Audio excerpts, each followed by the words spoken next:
पौराणिक कथाओं में अभिमन्यु के पिछले जन्म के कर्म और उसके फल के बारे में बताया गया है।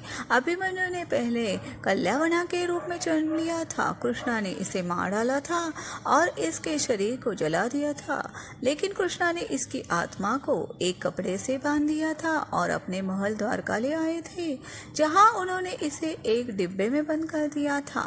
भीम और हिडम्बा का पुत्र घटोत्कच उस समय द्वारका में रहता था। उसे हिडम्बा ने सुभद्रा की रक्षा के लिए भेजा था, क्योंकि उस समय पांडव वन में अपना वनवास काट रहे थे। किसी वजह से कृष्णा ने घटोत्कच को डांट दिया, जिससे नाराज होकर घटोत्कच कृष्णा की शिकायत करने सुभद्रा के पास गए। तब सुभद्रा कृष्णा से बात करने के लिए उनके पास जा गई। कृष्णा वहां नहीं होते। तब सुभद्रा की नज़र उस अद्भुत से डिब्बे पर पड़ गई और जिसे देखने की चाह में सुभद्रा ने उसे खोल दिया और उसमें से अद्भुत प्रकाश आया और वह गर्भ में धारण हो गया और बेहोश हो गई। यही कल्यावना का जन्म फिर अभिमन्यु के रूप में हुआ था।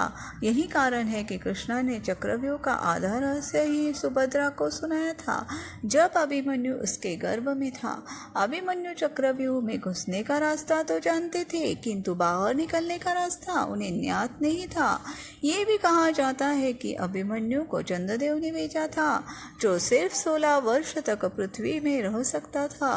कृष्णा और अर्जुन ये बात जानते थे कि अभिमन्यु को चक्रव्यूह में सिर्फ घुसने का रास्ता पता है, वो बाहर नहीं निकल सकता था। फिर भी उन्होंने उसे नहीं रोका, क्योंकि वो जानते थे कि उसकी जीवन सिर्फ 16 वर्षों का है, जो अब खत्म होने वाला है। यही वजह थी कि अभिमन्यु 16 वर्ष की आयु में महाभारत युद्ध के दौरान कर्ण के हाथों मारे गए थे।